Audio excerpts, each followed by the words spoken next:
Waalaikumsalam warahmatullah. Kajiannya udah bisa kita mulai atau masih ada yang ditunggu, Ustaz? Ya silakan kita mulai. Izin saya buka ya, Ustaz. Ya, Assalamualaikum warahmatullahi wabarakatuh. Bismillahirrahmanirrahim. Alhamdulillah. Puji syukur kepada Allah Subhanahu wa Ta'ala yang telah memberikan kita kesehatan sehingga kita dapat berkumpul di kajian kita pada malam hari ini untuk melanjutkan kajian kita dan bersolawat kepada baginda Rasulullah Sallallahu Alaihi Wasallam dengan melafazkan Allahumma salli ala Sayyidina Muhammad wa ala alihi wa sahbihi tayyibin tahirin. Semoga dengan memperbanyak salawat kepada baginda Rasulullah Sallallahu Alaihi Wasallam dapat mempertemukan kita nanti dengan beliau di surga kelak. Dan baiklah, pada malam hari ini kita akan melanjutkan kajian kita bersama Ustadz Ahmad Rifan. Saya selaku moderator mengingatkan kembali kepada teman-teman semua, kepada jemaah semua, bahwa pada saat nanti Ustadz menyampaikan kajiannya, diharapkan tidak ada yang open mic, membuka mic-nya selama kajian berlangsung, kecuali nanti ada tanya jawab. Jika ada tanya jawab nanti mungkin bisa mengangkat tangannya dan sudah dipersilahkan, baru nanti dia akan membuka mic-nya untuk menjaga proses kelancaran kajian kita pada malam hari ini. Dan juga saya mengingatkan kepada diri saya sendiri dan teman-teman semuanya untuk menghadirkan, mengikhlaskan niat semata-mata hanya karena Allah Subhanahu wa Ta'ala, yang mana segala sesuatu amal kebaikan itu tergantung kepada niat yang kita lakukan. Semoga kajian kita dapat berlangsung dengan baik dan kita menjaga ketertiban kajian kita pada malam hari ini. Dan saya mengingatkan selaku moderator nanti untuk kalian semua, teman-teman, baik admin ataupun jamaah sekalian mengisi absen, polling absen nanti.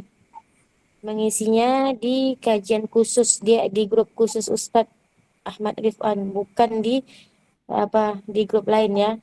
Nanti polling absennya nanti akan di-share oleh admin. Bagi yang belum bergabung di grup, silahkan menghubungi adminnya, admin yang sudah ada pada flyer yang telah di-share tadi.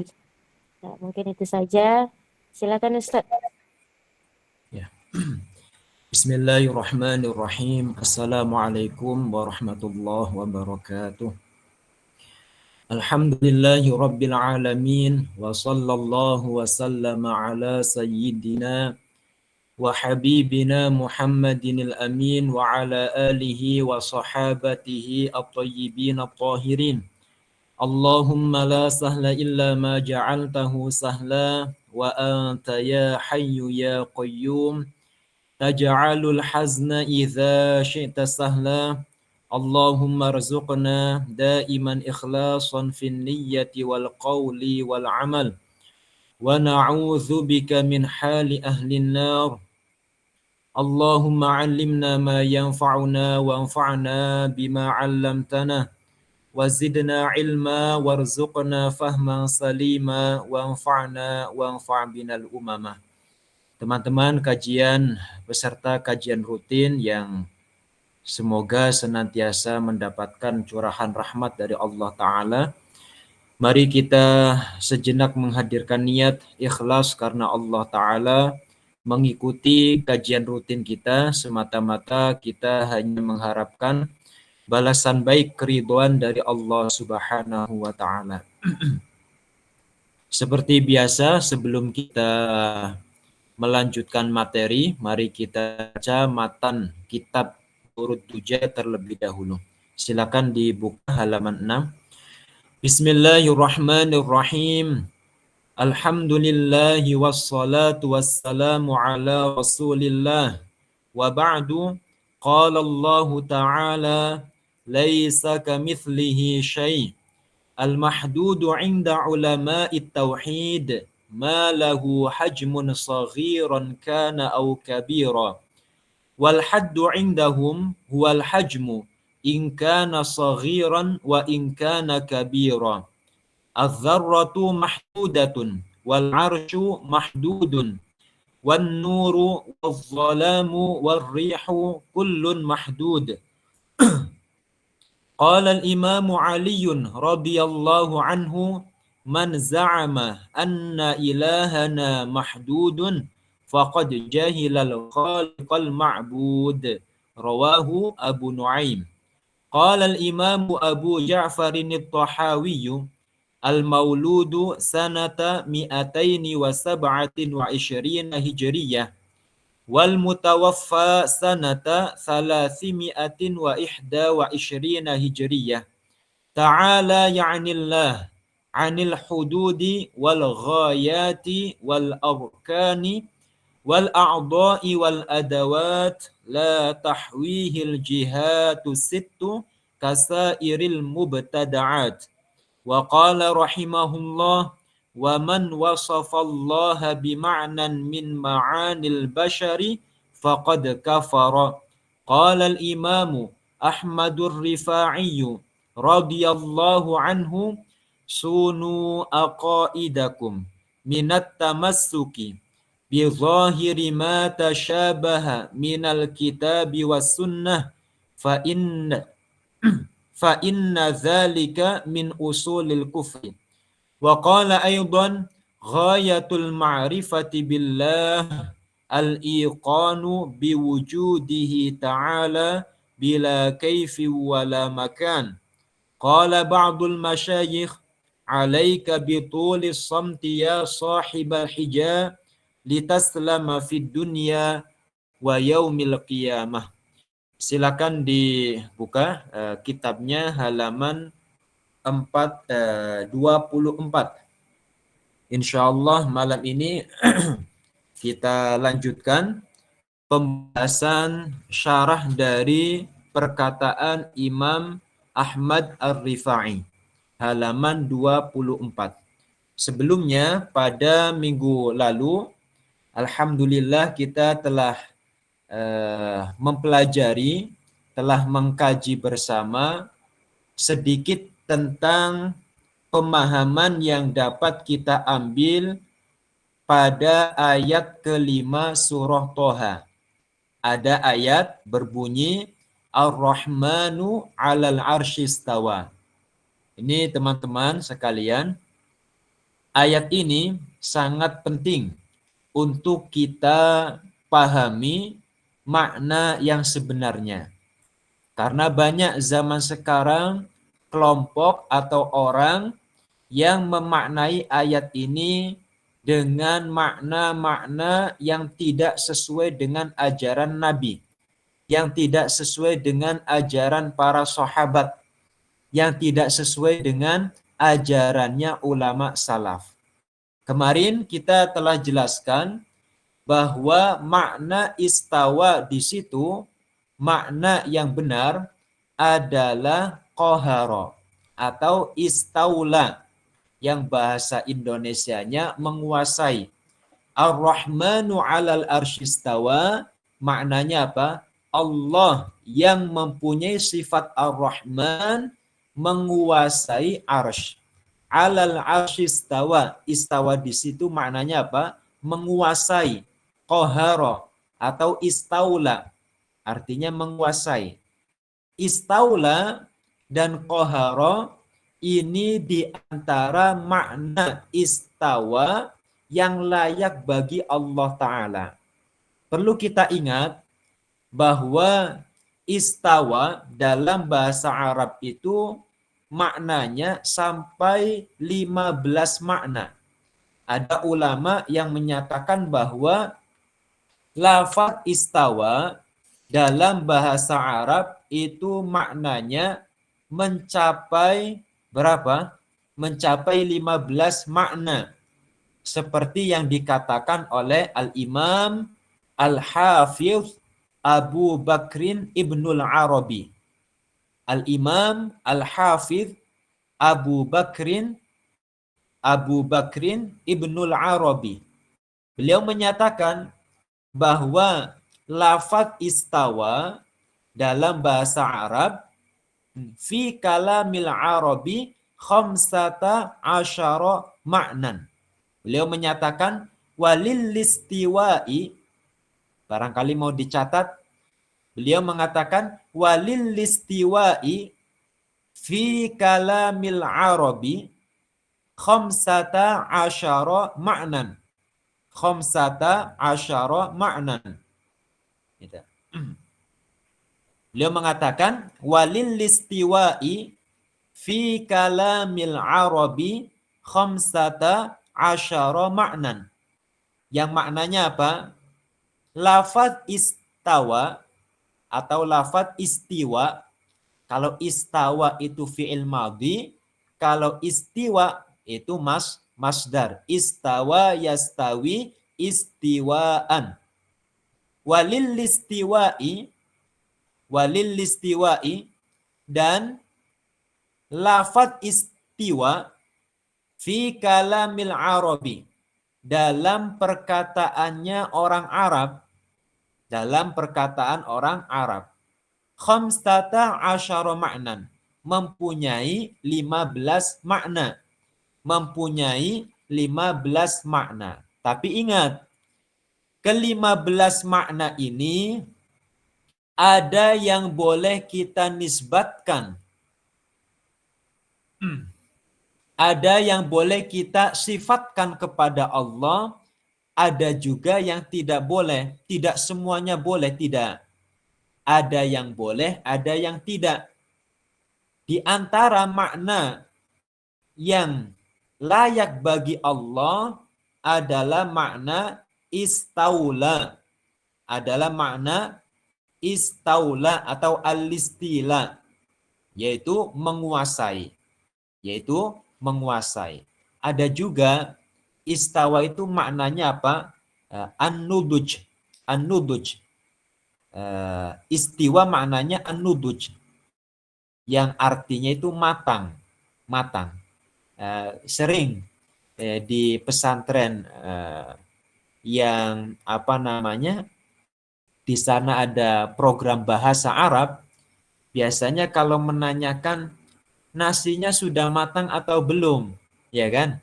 Nah, sore-sore perutnya udah lapar, nanya ke kawan yang piket, yang masak nasi. Nah, mau bertanya, nasinya sudah masak atau belum? Nasi itu kan bahasa Arabnya arruz. Arruz.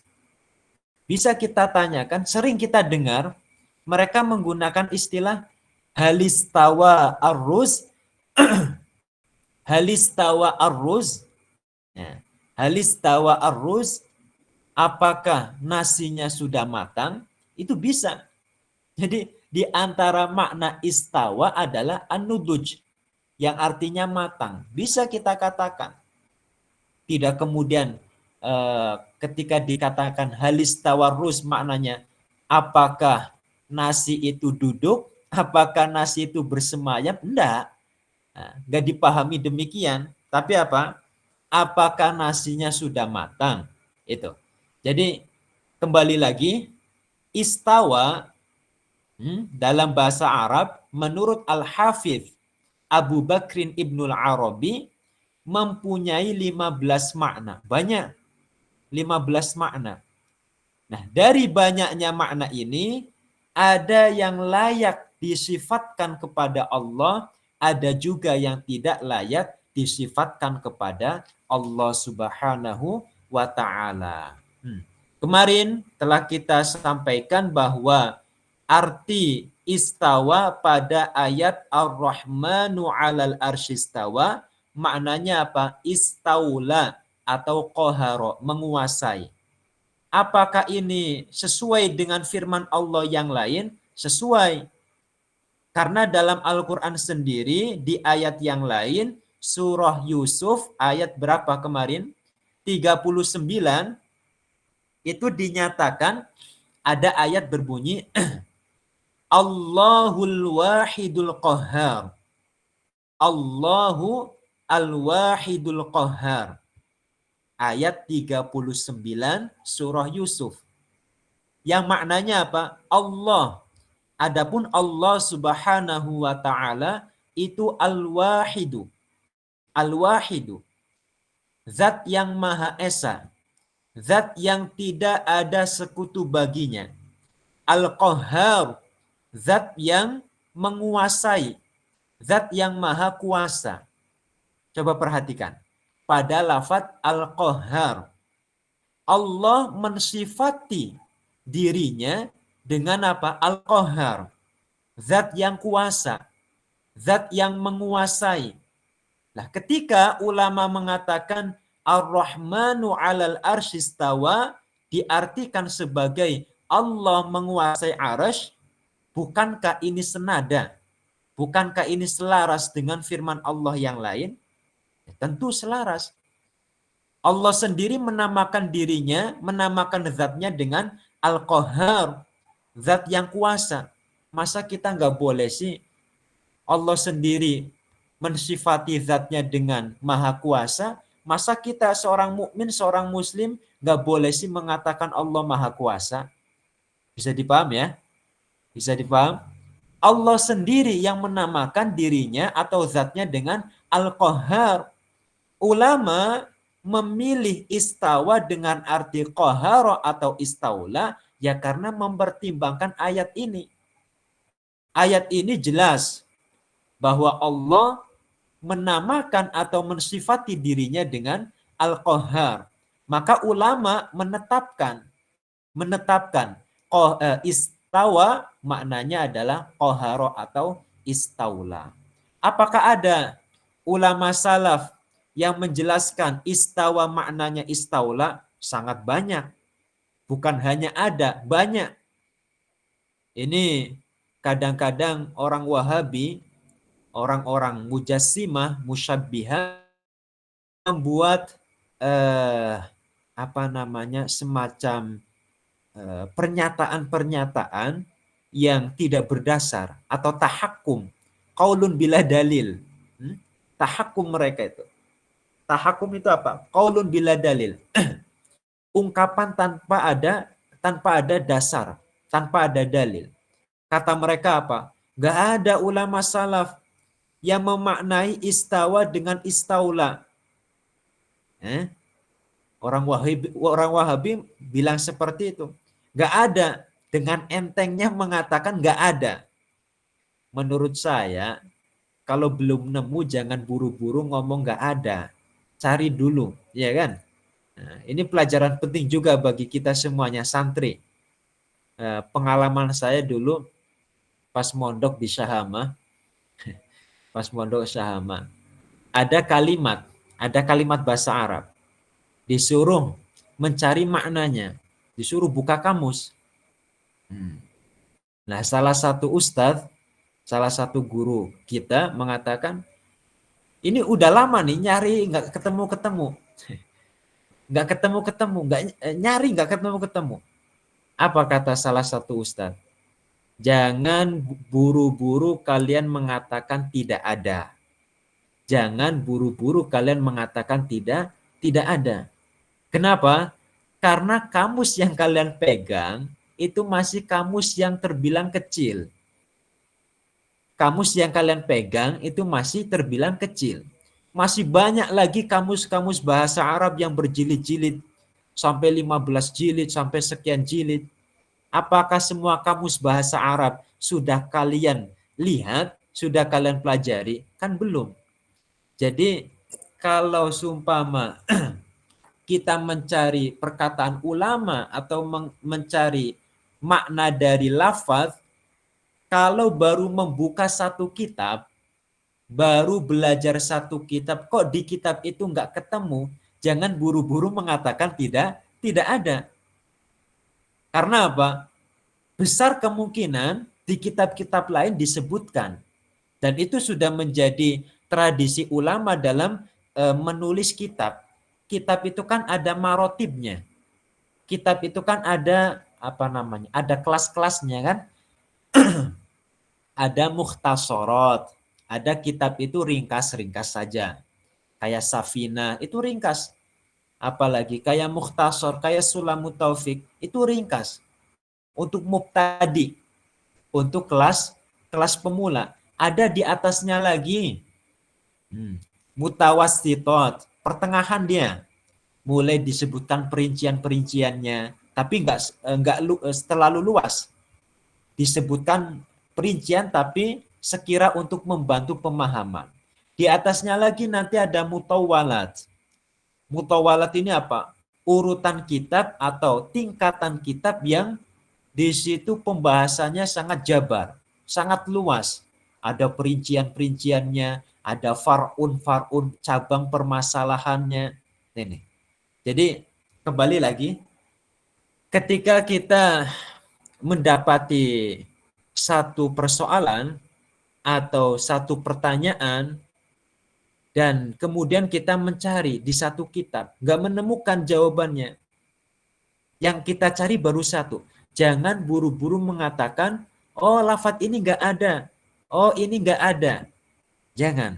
Tapi apa? Dicari dulu, ditanyakan dulu. Nah, kalau nggak seperti itu, maka yang akan terjadi seperti orang Wahabi, tahakum mereka ini. Tahakum qaulun bila dalil. Mereka membuat pernyataan, nggak ada ulama salaf yang mengartikan istawa dengan istaula, dengan koharo. Padahal banyak sekali ulama salaf, bahkan ulama kholaf juga. Ulama kholaf yang memberikan makna atau menyebutkan, menafsiri istawa dengan istaula. Di antaranya, kita sebutkan 3 saja ya, dari generasi salaf. Yang pertama ada seorang ulama al-lughawi, yang pakar bahasa nih. Al-lughawi al-adib Abu Abdurrahman Abdullah ibnu Yahya ibnul Mubarak. Namanya siapa? Abu Abdurrahman, beliau seorang pakar bahasa, al-adib, pakar sastra. Nah, pakar sastra, al-adib. Abu Abdurrahman, kemudian Ibnu Yahya Ibnul Mubarak. Abu Abdurrahman Ibnu Yahya, Abu Abdurrahman Abdullah Ibnu Yahya Ibnul Mubarak. Beliau wafat pada tahun 237 Hijriah. 237 Hijriah. Nah, berarti kan ulama salaf 237 Hijriah. Beliau ketika menafsiri Ar-Rahmanu 'alal arsyistawa di dalam kitabnya bernama Gharibul Quran wa tafsiruhu, beliau mengatakan qauluhu ta'ala Ar-Rahmanu 'alal arsyistawa istaula. Nah, beliau mengatakan istaula. Jadi beliau punya kitab. Nama kitabnya apa? Gharibul Quran wa tafsiruhu. Nama kitabnya apa? Gharibul Quran wa tafsiruhu. Ketika beliau menafsiri Al-Quran sampai pada firman Allah surah Thaha ayat 5, qauluhu Ar-Rahmanu 'alal arsyistawa. Beliau mengatakan apa? Istaula. Beliau mengatakan istaula. Istawa di situ maknanya istaula, menguasai. Itu kata beliau. Abu Abdurrahman Abdullah ibnu Yahya ibnul Mubarak. Itu baru satu ya. Yang kedua Al-Imam Al-Lughawi. Al-Imam Al-Lughawi Abu Ishaq Ibrahim Az-Zajjaj. Al-Imam Al-Lughawi Abu Ishaq Ibrahim Az-Zajjaj. Al-Imam Al-Lughawi Abu Ishaq Ibrahim Az-Zajjaj. Beliau wafat pada tahun 311. Beliau wafat pada tahun 311. Beliau, sosok Abu Ishaq ini salah satu ulama yang bahkan dipuji oleh Zahabi. Zahabi itu siapa? Imamnya orang Wahabi. Panutannya orang Wahabi, Az-Zahabi. Jadi Abu Ishaq dipuji oleh Zahabi. Kata Zahabi, Abu Ishaq adalah nahwiyu zamanihi. Nahwiyu zamanihi. Pakar ilmu nahwu pada zamannya. Pakar ilmu nahwu pada zamannya. Ini kalau nanti sumpama nih teman-teman sekalian menyebutkan ungkapannya Abu Ishaq terkait dengan makna istawa, kok kemudian orang Wahabi mengingkari pernyataannya Abu Ishaq, bisa kita bilang apa? Loh, kok kalian bisa-bisanya mengingkari perkataan Abu Ishaq? Padahal Abu Ishaq sendiri adalah ulama yang dipuji oleh imam kalian. Paham apa enggak maksudnya? Nah, ini kita sebutkan ulama yang keilmuannya bahkan diakui oleh imamnya orang Wahabi. Abu Ishaq Ibrahim Az-Zajjaj, seorang pakar bahasa yang dipuji oleh Az-Zahabi sebagai nahwiyu zamanihi. Apa yang beliau katakan? Di dalam kitab Ma'anil Quran. Di dalam kitabnya Ma'anil Quran. Manasuhu makna istawa istaula. Makna istawa istaula. Beliau menyatakan makna istawa adalah istaula, menguasai. Bukan bersemayam, bukan duduk. Jadi Ar-Rahmanu 'alal arsyistawa, istawa di situ kata Abu Ishaq adalah apa? Istaula, menguasai, bukan bersemayam, bukan. Itu. Satu lagi, biar 3 ya. Yang terakhir maksudnya yang saya akan sebutkan, padahal ya masih banyak ulama-ulama. Yang ketiga adalah imamu ahli sunnah. Imamnya ahlu sunnah wal jamaah. Abu Mansur al-Maturidi. Abu Mansur al-Maturidi. Imam ahlu sunnah itu siapa? Imam besar ahlu sunnah. Abul Hasan al-Ash'ari dan Abu Mansur al-Maturidi. Nah, salah satu imam ahlu sunnah yaitu Abu Mansur al-Maturidi. Beliau wafat pada tahun 333 Hijriyah. Masih ulama salaf. Nah, di dalam kitabnya yang berjudul Ta'wilatu Ahli Sunnah. Ta'wilat Ahli Sunnah. Ta'wilat Ahli Sunnah. Beliau mengatakan tentang tafsir firman Allah Ta'ala, Ar-Rahmanu 'alal arsyistawa. Beliau menyatakan istaula alaihi. Istaula alaihi. Menguasai. Allah menguasainya. Menguasai arsy. Itulah di antara pernyataan ulama-ulama salaf yang jelas-jelas salaf, bukan hanya klaim belaka. Kalau orang Wahabi kan hanya klaim saja. Ngakunya salaf, tapi keyakinannya tidak sesuai dengan ulama salaf yang sejatinya. Itulah 3 ungkapan ulama Ahlus Sunnah wal Jamaah dari kalangan salaf yang memaknai istawa dengan istaula. Nah, maka karenanya karena Allah Subhanahu wa taala menamakan dirinya dengan Al-Qahhar, menyatakan atau mensifati zatnya dengan Al-Qahhar, dengan zat yang maha kuasa, maka apa? Orang-orang Islam menamakan dirinya, menamakan anak-anak mereka, ya, yusammi al-muslimuna abna'ahum Abdal Qahir wa Abdal Qahhar.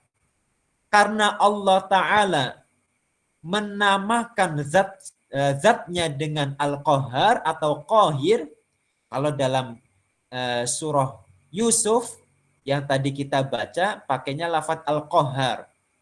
Al-Qahhar dan Al-Qahir maknanya sama, zat yang maha menguasai. Karena Allah Ta'ala mensifati zatnya dengan Al-Qahhar, maka berarti Al-Qahhar itu kan nama bagi Allah. Allah menamakan zatnya dengan Al-Qahhar. Berarti Al-Qahhar adalah nama Allah, salah satu nama Allah. Kan gitu. Sehingga orang-orang Muslim menamakan anak-anak mereka dengan apa? Abdul Qahir atau Abdul Qahhar. Maksudnya bagaimana? Seperti gini pendekatannya. Di antara nama Allah Ta'ala adalah Ar-Rahman. Ya kan? Ar-Rahman. Bismillahirrahmanirrahim. Ada lafaz Ar-Rahman. Allah menamakan zatnya dengan Ar-Rahman. Maka banyak orang-orang Islam menamakan anaknya dengan Abdurrahman. Iya kan? Abdurrahman. Artinya apa? Hamba Allah yang bersifat Ar-Rahman. Kan gitu. Apalagi nama Allah Ar-Razzaq. Zat pemberi rizki. Maka banyak nama kawan-kawan kita yang namanya Abdul Razzaq. Iya kan? Abdul Razak. Mungkin ayah kita namanya Abdul Razak juga. Ya boleh menamakan anak seperti itu. Menamakan boleh. Nah, karena Allah Ta'ala menamakan zatnya dengan Al-Qahhar, maka orang-orang Muslim menamakan anak mereka dengan Abdul Qahir atau Abdul Qahhar. Apa ada kita pernah mendengar ada anak dinamakan dengan Abdul Jalis. Jalis itu kan artinya duduk. Artinya duduk. Orang Wahabi memaknai istawa di situ, ada yang memaknai duduk, ada yang memaknai bersemayam, ada juga yang memaknai bersejajar. Bervariasi. Orang Wahabi, orang Musyabbiha, orang Mujassima itu bervariasi. Di antara makna yang mereka yakini adalah duduk. Seperti yang dinyatakan oleh Ibnu Taimiyah. Ibnu Taimiyah mengatakan Allah itu duduk. Ibnu Taimiyah. Nah, kalau memang seandainya Allah Ta'ala mempunyai sifat duduk. Zat yang duduk gitu ya. Zat yang duduk. Bahasa Arabnya jalis. Lantas apakah pernah kita mendengar ada anak yang dinamakan Abdul Jalis? Pernah nggak kita dengar namanya siapa? Abdul Jalis. Hamba dari zat yang duduk. Apa pernah? Nggak ada. Panjenengan teman-teman semuanya cari di dunia ini nggak ada anak namanya Abdul Jalis atau Abdul Qaid, hamba dari zat yang maha duduk, nggak ada. Ya karena apa? Yang namanya julus dan qu'ud, duduk itu bukan termasuk sifat Allah Ta'ala. Nggak ada Allah Ta'ala menamakan zatnya dengan jalis atau dengan qaid. Iya kan? Ini sebuah bukti yang sangat mendasar menurut kita. Ya. Perkataan atau penjelasan seperti ini ya sangat mendasar. Sangat mendasar. Nah, itu. Nah, kita lanjutkan. Ini hanya pengulangan materi pada pertemuan sebelumnya. Kita lanjutkan sedikit. Bismillahirrahmanirrahim. Qala al-muallifu rahimahullahu rahmatan wasi'ah wa nafa'ana bihi wa bi'ulumihi wa bi barakatihi wa amaddana bi amdadihi. Hatta walau qala. Ya, sampai situ ya. Ya, Bang Erik, sampai mana? Halaman 24 sampai situ ya? Kemarin. Iya. Oke. Wa qala al-muallif hatta walau qala, hatta bahkan, walau qala seandainya ia mengatakan, walau qala seandainya ia mengatakan, innahu yuhadzil arsya, bahwa sesungguhnya ia Allah yuhadzi bersejajar, yuhadzi bersejajar, al-arsya dengan arash, min ghairi mumassatin tanpa menempel, min ghairi mumassatin tanpa menempel, tanpa menempel. Fahuwa kafirun aidon, fahuwa maka adapun dia kafirun keluar dari agama Islam aidon juga. Jadi kalau ada orang yang memaknai Ar-Rahmanu 'alal arsy istawa, istawa di situ kata dia Allah duduk, Allah bersemayam, maka jelas dia bukanlah seorang muslim. Begitu juga Allah Ta'ala tidak menempel. Allah Ta'ala istawa di situ adalah bersejajar dengan arash. Tahu bersejajar ya? Nah, semisal ini arash, kata dia bersejajar seperti ini. Bersejajar. Tanpa menempel. Inna yuhadhi al-arsya min ghairi mumasa. Bersejajar dengan arash, tapi tanpa menempel. Menempel. Ini namanya yuhadhi, muhadha. Bersejajar.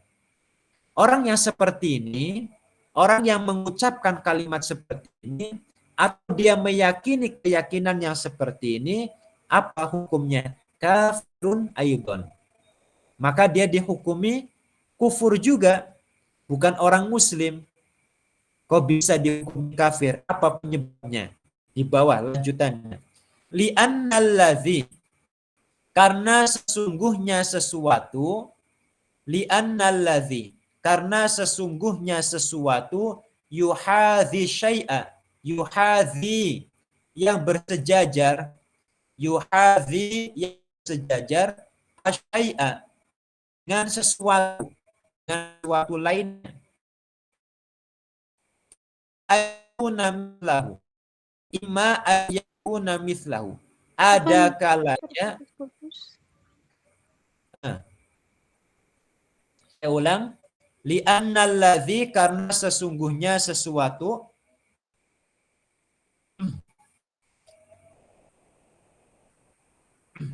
yuhadzi yang bersejajar, asyai'a dengan sesuatu, imma ayyakuna mithlahu, itu ada kalanya sama dengannya. Itu ada kalanya sama dengannya, mithlahu sama. Au akbar, atau lebih besar. Au akbar, atau lebih besar. Au asghara, atau lebih kecil. Atau lebih kecil. Atau lebih kecil. Contoh nih, saya contohkan. Jadi kenapa tadi orang yang meyakini Allah Ta'ala bersejajar dengan arash, sekalipun tidak menempel dengan arash, dihukumi kafir? Kenapa?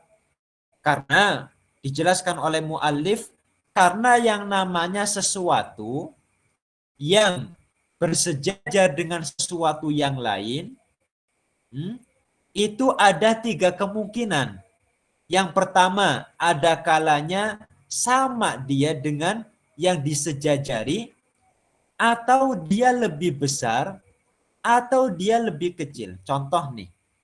Nah, ini coba perhatikan, saya contohkan ini. Ini kitab. Ini kitab. Saya sejajarkan dengan meja. Di bawah kitab ini ada meja. Ada meja. Kitab ini lebih besar dari meja, apa lebih kecil dari meja, apa sama persis dengan meja ukurannya. Kitab lebih Lebih kecil daripada meja. nah, lebih kecil. Kitab ini lebih kecil daripada meja yang disejajari. Nah, seperti itulah. Jadi, setiap sesuatu yang bersejajar dengan sesuatu yang lain, maka sesuatu itu ada tiga kemungkinan. Ada kalanya sama persis dengan yang disejajari. Yang kedua, ada kalanya dia lebih besar, ukurannya lebih besar daripada yang disejajari. Atau kemungkinan yang ketiga, yaitu dia lebih kecil daripada benda yang disejajari. Dari ketiga kemungkinan ini, itu berlaku bagi orang yang menetapkan Allah Ta'ala bersejajar di artinya apa? Secara tidak langsung, orang yang mengatakan Allah itu bersejajar dengan arasy sudah menetapkan ukuran bagi Allah. Sudah menetapkan ukuran bagi Allah. Tapi kadang-kadang mereka ngeles gini, enggak, saya enggak maksud Allah punya ukuran. Ada juga alasan. Padahal hukum akalnya kan seperti itu.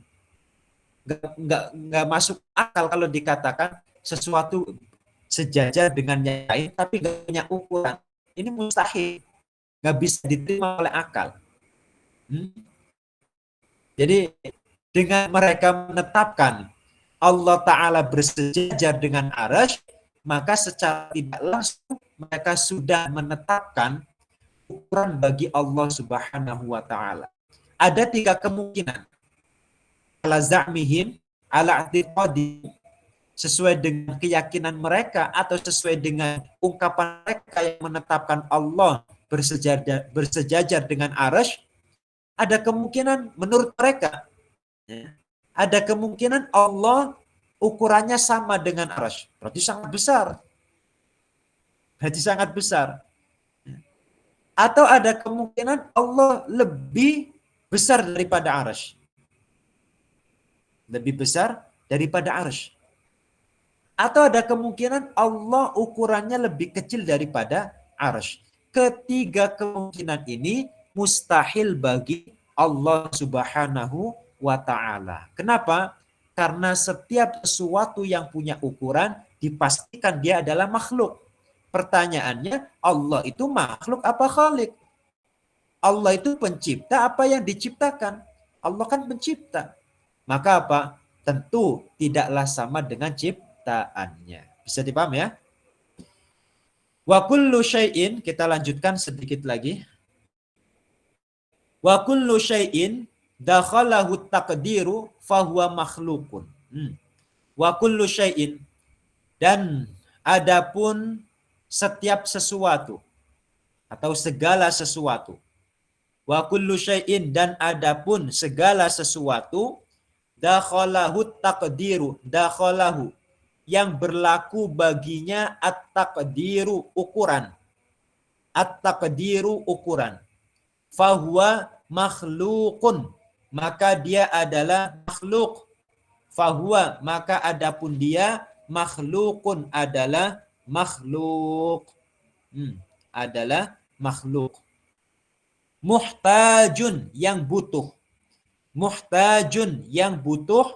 Liman, kepada zat atau kepada sesuatu. Liman, kepada sesuatu. Khassasahu, yang mengkhususkan dia. Khassasahu, yang mengkhususkan dia. Bihaza, dengan ukuran ini. Bihaza, dengan ukuran ini. Jadi ini perkataan mu'alif sangat gamblang, sangat jelas, dan sangat mudah dipahami. Setiap sesuatu yang berlaku baginya ukuran, entah itu ukuran kecil, atau ukuran sedang, atau ukuran besar, ya, berlaku baginya ukuran. Entah itu kecil, entah itu besar, atau entah itu sedang, pokoknya ada ukuran. Yang mempunyai ukuran dipastikan dia adalah makhluk ciptaan. Makhluk ciptaan. Muhtajun yang butuh. Namanya makhluk pasti butuh. Makhluk pasti butuh. Butuh kepada siapa? Kepada sesuatu yang mentertentukan dia dengan ukuran ini. Contoh nih, nah, tubuh kita ada ukuran apa enggak? Ya ada ukuran, ada ketinggian, ya, ada ukuran. Kita manusia ada ukurannya. Mungkin saya tidak lebih tinggi daripada kalian. Nah, mungkin saya tidak lebih lebar badannya daripada kalian. Itu namanya ukuran. Manusia mulai dari yang muda sampai yang tua, mulai dari yang kecil bahkan bayi sampai yang dewasa sampai yang tua, semuanya punya ukuran. Fisiknya itu ada ukurannya. Maka sangat jelas manusia adalah makhluk. Manusia adalah makhluk. Manusia ini butuh kepada sesuatu yang mentertentukan dia dengan ukuran tersebut. Ukuran kita sudah ditentukan oleh Allah Ta'ala. Kita punya ukuran. Kita punya ukuran. Siapa yang memberi ukuran itu? Allah Subhanahu wa Ta'ala, Sang Pencipta. Bukan kita memberikan ukuran sendiri, bukan. Ukuran kita, ya Allah Ta'ala yang menentukan. Matahari punya ukuran. Siapa yang memberikan ukuran? Allah Subhanahu wa Ta'ala. Nah, segala sesuatu yang punya ukuran dipastikan dia adalah makhluk. Dipastikan dia adalah makhluk yang butuh kepada sesuatu yang menjadikan dia dengan bentuk itu, dengan ukuran itu. Adapun Allah Sang Pencipta, adapun Allah Sang Tuhan, itu nggak berlaku baginya ukuran. Allah Ta'ala nggak berlaku baginya ukuran. Karena yang punya ukuran berarti apa? Ditentukan oleh lainnya. Jika Allah Ta'ala punya ukuran, berarti Allah Ta'ala diciptakan. Berarti Allah Ta'ala bukanlah pencipta. Sedangkan Allah Ta'ala sendiri menyebut dalam Al-Quran, hal min khaliqin ghairullah. Apakah ada pencipta selain Allah Ta'ala? Ya tentu tidak ada. Nah, lantas apa dalil Al-Quran yang menyatakan bahwasanya setiap sesuatu yang punya ukuran adalah makhluk? Apa dalilnya? Bisa teman-teman lihat nanti dalam surah Al-Furqan. Di antara dalilnya yang pertama yang ada pada surah Al-Furqan ayat 2. Ayat 2. Wa khalaqa kulla syai'in faqaddarahu taqdira. Wa khalaqa kulla syai', dan Allah Subhanahu wa Ta'ala menciptakan, khalaqa, menciptakan kulla syai'in, menciptakan segala sesuatu. Faqaddarahu taqdira, dan Allah Ta'ala menetapkan ukuran-ukuran. Faqaddarahu taqdira, dan Allah menetapkan ukuran-ukuran. Itu. Allah sendiri yang menyatakan bahwa yang namanya ukuran adalah sifatnya makhluk. Sifatnya ciptaan Allah Ta'ala, bukan sifatnya Allah. Itu. Dalil yang lain bisa kita lihat di surah Ar-Ra'd. Surah Ar-Ra'd ayat 8. Wa kullu syai'in indahu bimiqdar. Wa kullu syai'in indahu bimiqdar. Segala sesuatu ada ketentuan-ketentuannya. Wa kullu syai'in, dan segala sesuatu indahu bimiqdar. Menurut Allah mempunyai ketentuan, punya ukurannya masing-masing. Punya ukurannya masing-masing. Lah ini Allah yang menyatakan sendiri bahwa yang namanya ukuran adalah sifat ciptaannya. Sifat ciptaannya. Sifat dari makhluk yang ia ciptakan.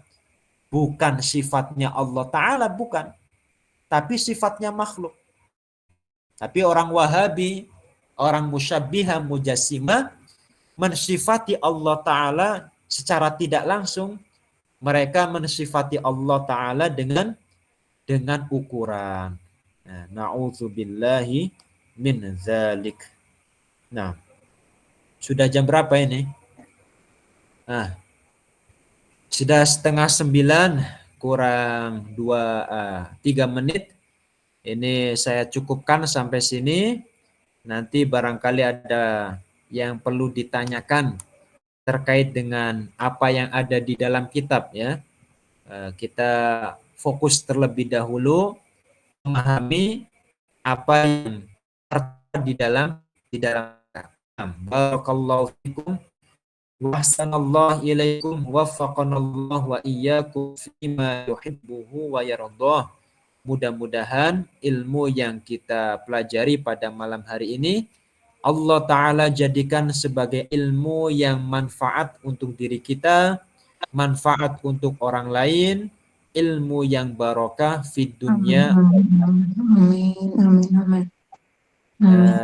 Barangkali ada yang mau ditanyakan, silakan.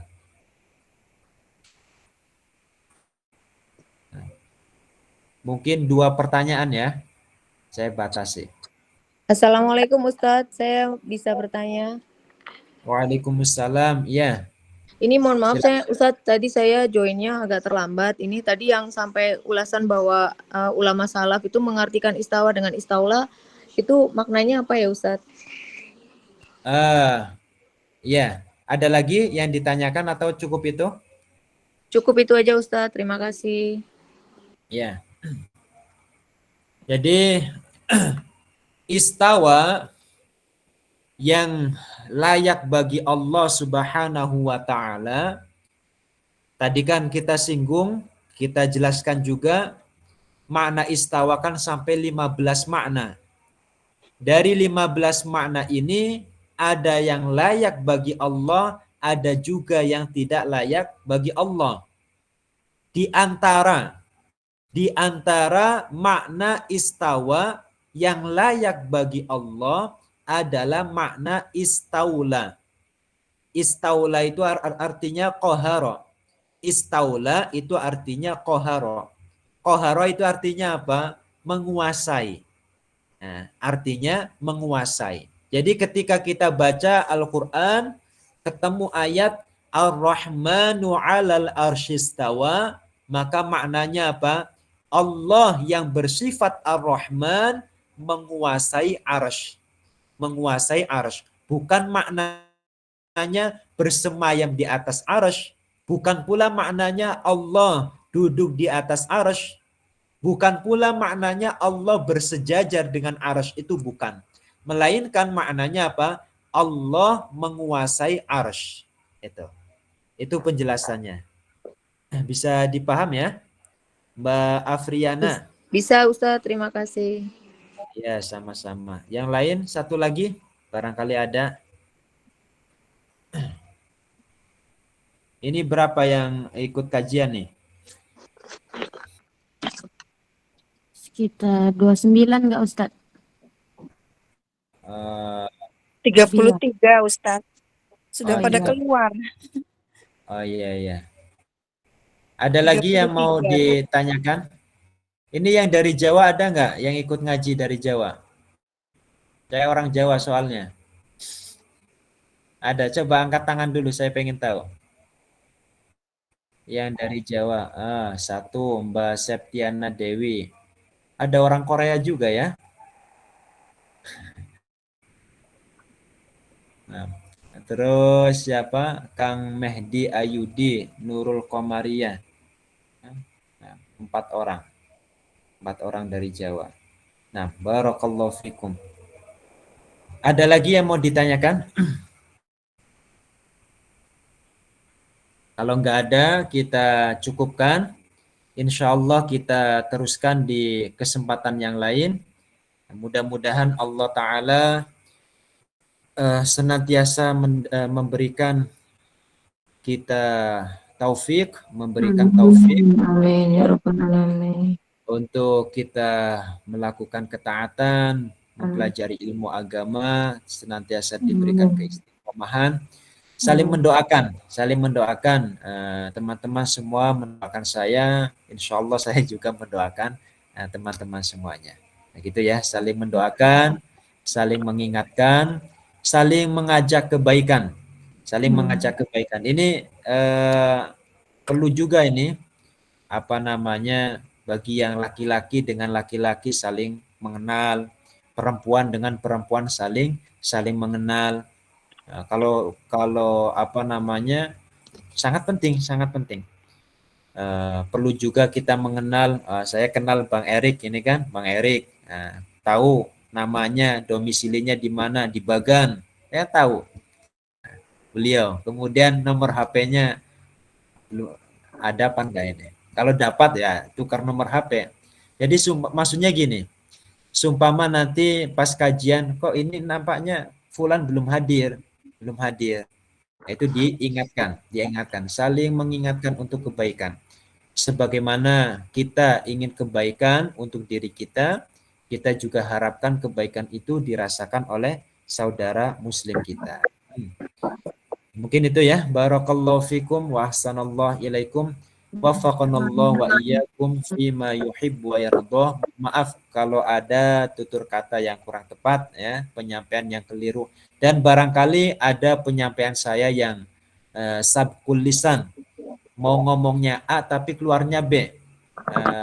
Teman yang merasa janggal, ini kayaknya Kang Rifan ini sabkul lisan nih. Sampaikan saja. Sampaikan nanti bisa biar pertemuan yang akan datang itu bisa diralat, bisa direvisi. Gitu ya. Kita Barakallahu fiikum, Ustaz. amin wafik. Kita cukupkan baca tahlil, sholawat dan istighfar. La ilaha illallah salli ala Sayyidina Muhammad wa ala alihi wa sahbihi wa sallim. Rabbi firli wa walidayya walil lil mu'minina mu'minina wal mu'minat walhamdulillahi walhamdulillahi rabbil rabbil alamin. Wassalamualaikum warahmatullahi wabarakatuh. Waalaikumsalam warahmatullahi wabarakatuh. Ya, amin wa fikum. Terima kasih Ustaz. Semoga kita tetap istiqomah ngajinya, insya Allah bertemu di minggu yang akan datang. Jangan lupa absennya nanti tolong diisi. Saya sebagai moderator izin dulu. Assalamualaikum warahmatullahi wabarakatuh. Waalaikumsalam.